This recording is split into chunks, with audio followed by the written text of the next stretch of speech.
I suppose, what advice would you give to people on our programme in terms of mistakes they may make as leaders?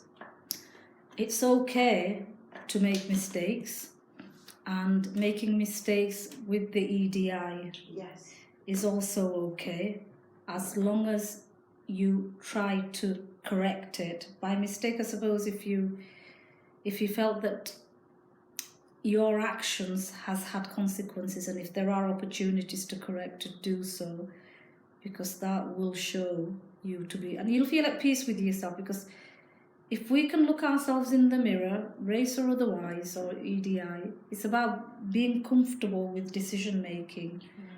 Because carrying the burden of knowing that you've made mistakes and did nothing about it must be a greater burden than the original burden, if that makes any sense.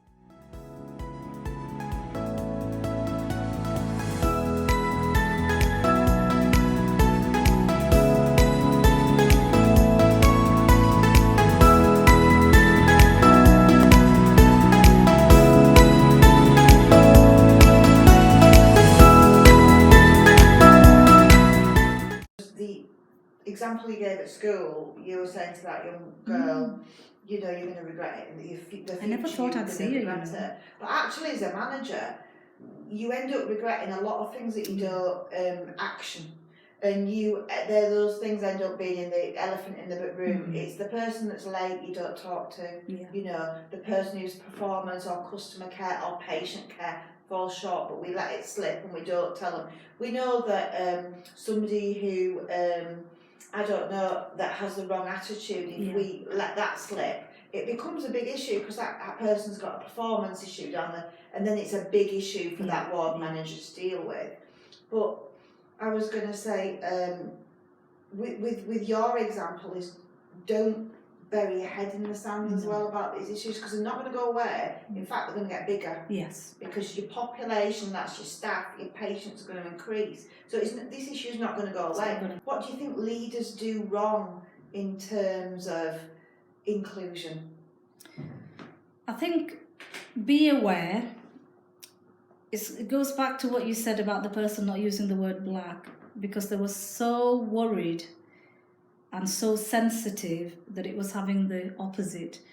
So I guess, to answer your question, look at the people around you, the colleagues, the leaders, you know, up, down, sideways. Is there something in there? Because inclusion isn't just about BAME, it's also about gender. Is there some? Disability is huge. And the social deprivation, where we label, you know, people of certain backgrounds, travellers, that kind of thing. Definitely. Look around you, amongst your teams. Is there something that sticks out? In one of my offices, there was something written, because I'm always featured in Let's Talk and things like that. And someone started making a leaderboard about, let's see how many times you go in. And I didn't even take any notice. They'd made some comments about it. Is it because you're on the EDI agenda, that kind of thing. I never noticed it till a consultant walked in, a colleague goes, what does that mean? I said, it's so small, can't even see, it's above my head. And then he said something, and I felt I had a responsibility to make that person aware. You put something on a board, I can laugh at it, I can laugh at a lot of things, but it's offended my colleague and he's upset because he thinks I'm upset and I'm putting a brave face on it. I said, I don't look particularly upset, but it's clearly bothered you. I said, no, I'm really bothered by that. Why would they put it? And he went on. I said, so I think you need to be aware. Well, that person was mortified. I had to have that difficult conversation with the colleague. I said, I'd be very careful what you put up there. I don't mind laughing at the jokes, or which poster are you going to be on now, which poster go, which group are you going to represent? I said, as many as I need to. So I can laugh about it. I like a challenge. I'm inquisitive, curious. But it's offended my colleague, and he isn't BAME, he's Caucasian, and he said, I find that offensive. So he was overly sensitive. I said, just be careful. And then she was quite upset, but I knew that if I had to make her aware, then you know, that she would be upset. And I said, hey, it's okay to make mistakes. Because I think at the outset, and I don't know if it was on camera, but it was definitely part of our conversation, was like saying, I felt a little bit uncomfortable is probably the wrong word, but just, you know, I'd like to come and speak to you about how it is to be a really strong female BAME leader in the NHS in a very unprecedented time, and somebody who sticks out in a good way, and whose name is known in various networks. But I kind of felt some degree of uncomfortableness why I wasn't just coming to speak to you about what it's like to be a matron, without putting those filters on of being a female, breaking that glass ceiling, and also the BAME angle. So that's part of me thinking, actually, what you're saying, no. It's okay. If we all, as beautiful as you are, looked the same, or if we all looked like me, what a sad state of affairs this world would be. We are all different. We're all unique, and we all have a unique journey, story, family. That's what makes this world what it is, and has made it what it is. Not necessarily always for the right reasons or for the good. So different is good, different is positive, different is necessary, different is a fact of life. And each and every one of us, particularly leaders, we need to understand all those qualities and accept them. It's good to be professionally curious about your colleague and your patients. You can also be curious as long as it doesn't harm or upset. Because if your intention, that's one of my religious fundamentals, it's the intention. What is your agenda and what is your intention? What is the, what's the reason that you've come to talk to me? Because that's the key. Yeah. I say to nurses, midwives, even the consultants, if you can justify your decision that deviated away from policy, national, local, you can justify why you deviated from that guideline. That's more than enough. My religion, the faith that I practice, tells me if you can justify why you do, why you did what you did, then that's got to be okay. If you can justify hurting someone, but you can't, can you? No. If you can justify defrauding, the benefits fraud comes to mind. Oh, right, yeah. Yeah, but you can't, because you have to live by the law of that land. That's one of my religious beliefs. When we go back to basics, our leadership journey rule book, if you like, tells us the values: treat people with kindness, respect, dignity. How on earth do we deviate away from it? It's a very basic thing. It's not rocket science. Having 2 masters and starting a PhD and through it hasn't taught me that. Blimey, I don't know where you find the time. Well, because you do the things that you're interested in and the things that interest you. You'll switch the television on and you'll want to watch. If you're a Corrie fan, you'll watch Corrie. If you like looking at the grand design, sad like me, you'd watch that, because that gives you, because I'm fixing my house and that's my ideas. So it's picking what you want, picking pink or black dress, picking not to be in my uniform. It's these things that you need to put in a logical order. I like logic. I think I've got OCD, but nobody believes me. I think you have. So it's putting things very, logically, isn't it? Very, what would you call it, focused, aren't you? Yeah, because you don't walk with both feet at the same, one in front of the other. So baby steps, learning. So one of the things that I meant to say to you when you said is what's been the biggest leadership journey? Discovering me. All the qualifications, my roles, personal in my life and leadership roles. The biggest bit is me.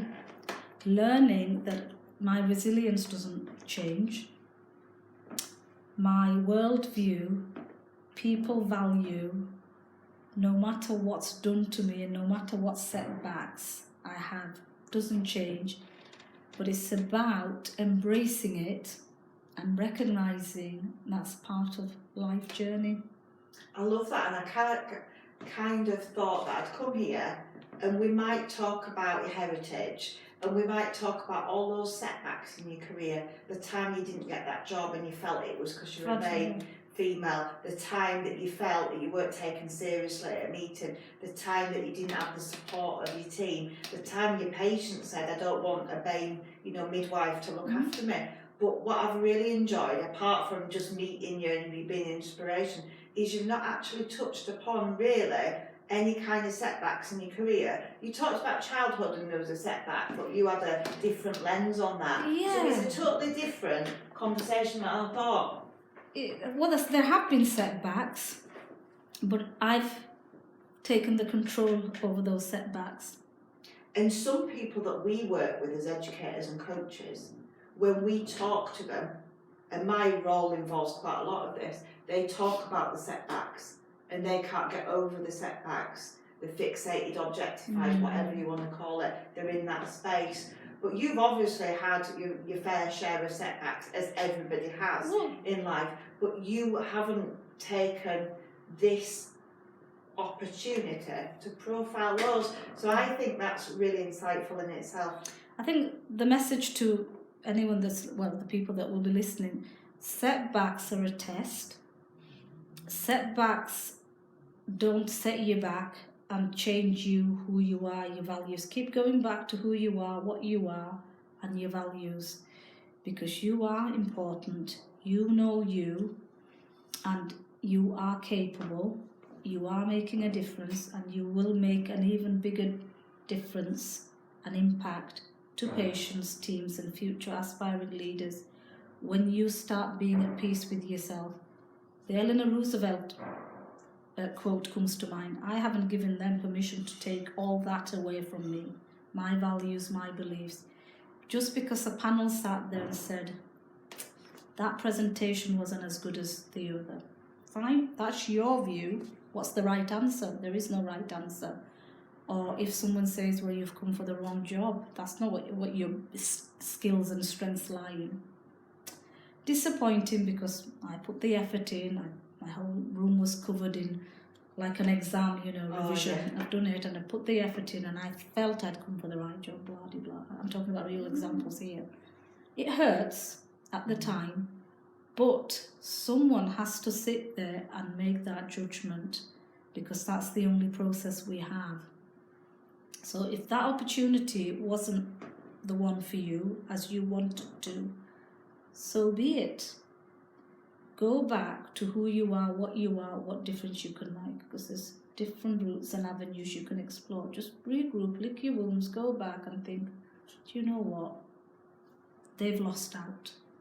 So I've had some setbacks, and you've touched on a spot not so long ago, and I've questioned. I wasn't particularly happy with the process and what went on. And then I sat there and I thought, I know that I would have knocked their socks off in that role, because I know me and everyone else knows me. So do you know what? Your loss. And I've seen a few of those. So I said to you, I wanted to be a labour ward midwife, then I wanted to be a consultant midwife. That's where my career trajectory was going. Oh, yeah. I remember helping that person prepare for the interview, because we were best friends. And she said, no, that's yours. And I said, no, it's yours, because you have a better chance. She got the job. 2.5, 3 years later, that job was pulled completely because that person couldn't do it. So I felt sad that, the plans we made to do the things for women and children and babies and society didn't materialise.